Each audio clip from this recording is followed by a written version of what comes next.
আসসালামু আলাইকুম প্রিয় ভিউয়ার্স, আপনারা দেখছেন টি স্কিল।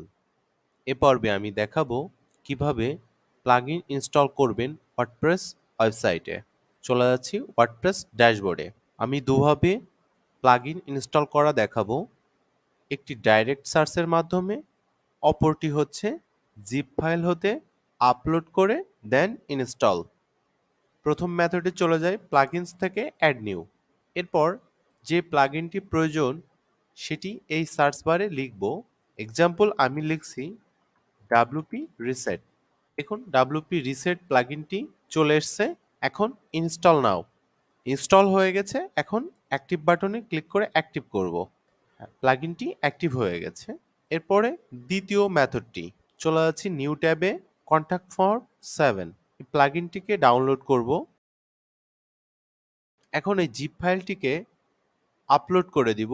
আপলোডের জন্য add new, upload plugins, choose file. Zip ফাইলটিকে আমি সিলেক্ট করে দিলাম, open, then install now, activate plugin. এই ছিল আজকের টিউটোরিয়াল।